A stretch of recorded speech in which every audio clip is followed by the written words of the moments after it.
This week's video is on the roses that I probably would not grow again. There's a few exceptions. I'll mention those later.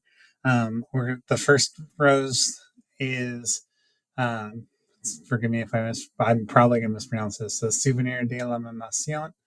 It's a bourbon. I grew it in Atlanta. For me, it just was a nice light pink rose. Um, I didn't think there was, for me personally, I didn't think there was anything special about it. Um, I'm not saying that other people would disagree or wouldn't disagree, um, but to me, it just was not something that I would go out of my way to grow again. I mean, if I moved to a house that had it, I wouldn't dig it up, but I wouldn't actively seek to grow that. The next rose is Crown Princess Margareta. I mean, it's a nice English rose. Uh, I grew again in Atlanta, Georgia. It did fine. I didn't have too many disease issues or anything like that. I like Abraham Darby better. It just wasn't my cup of tea. Not saying anything negatively about it. It just was a rose, nice rose, but not one I'd actively seek out.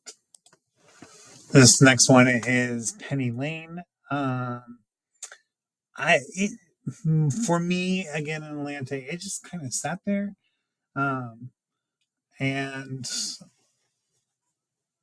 it wound up dying, and I wasn't heartbroken over it. It just sat there. I wouldn't say it was a spectacular rose for me. Um, Definitely not one that I'm gonna run out and have to have in my yard. The next rose is Bola de Nantil, which I probably mispronounced as well. Um, it's a nice purpley Gallica rose. Once blooming.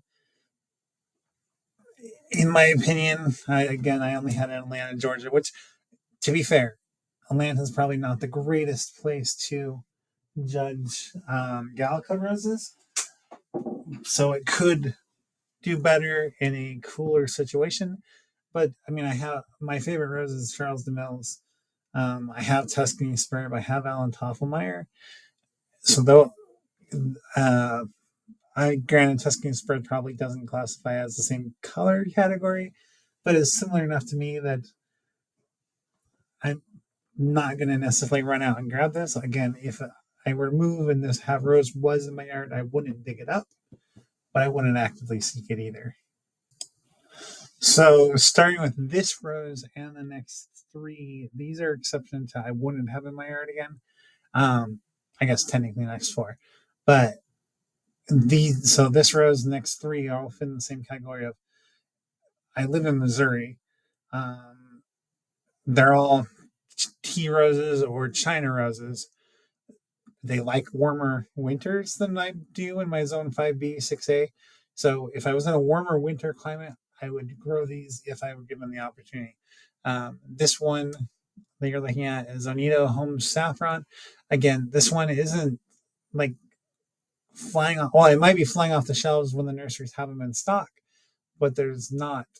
It's not like you can go to Home Depot and pick up Oneida Home Saffron.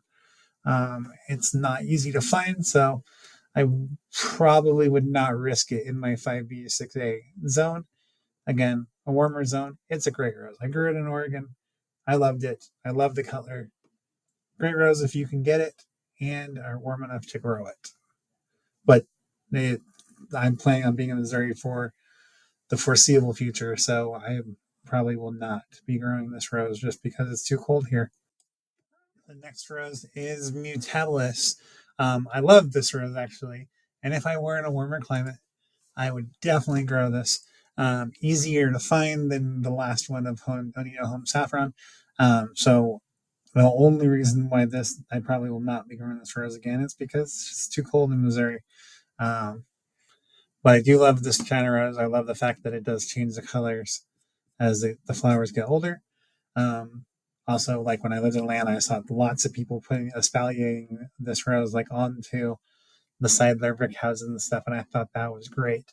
But it's definitely worth a rose to have if you're in a warm enough climate to grow it.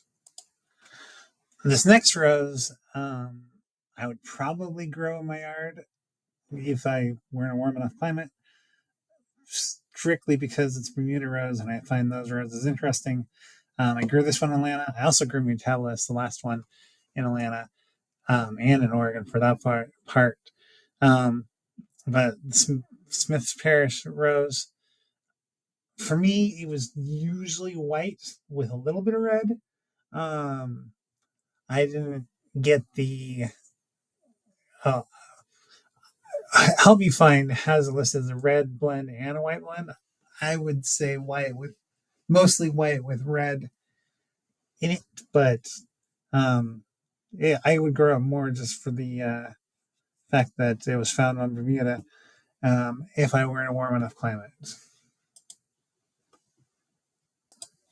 this next rose is Old Blush. I would definitely grow Old Blush again if I were in a warmer climate. Again, like I've said throughout the video, I live in Missouri. 5B, 6A. Yes, there's a couple of plants in the Missouri Botanical Garden not that far away from me. However, I have three tea roses that die all the way back down on the ground every winter. I don't know if I want to push more roses that hard. Um, I'm not convinced that my tea roses are going to come back next spring because they seem to. It takes a lot out of them every winter. So um, it's just too cold in Missouri. But I would definitely recommend growing Old Blush if you are in a warm enough climate for it. This next rose, I actually do grow in Missouri, um, whereas the other ones I grew in either Georgia or Oregon. Um, Frau Karl Frau Karl Drewski um, is a rose that I did grow in Missouri. I think this last winter killed it. There is some growth coming from the base of it that looks different than the Tuscan spurb suckers. That look more similar to the canes, the dead canes that are on it. But if it is Frau Karl Drewski, it's not blooming. It didn't bloom that often anyway. Uh, I've got other white roses such as Iceberg, to name one of the three that I have. Um, so while Frau Karl Drewski is an older rose, 1901 hybrid perpetual, if it dies outright or it is dead outright, and this is rootstock from something else, um, I'm not going to put it in my yard again, just because it just is. For me, this is my personal opinion, though. Thank you for your time and have a good day.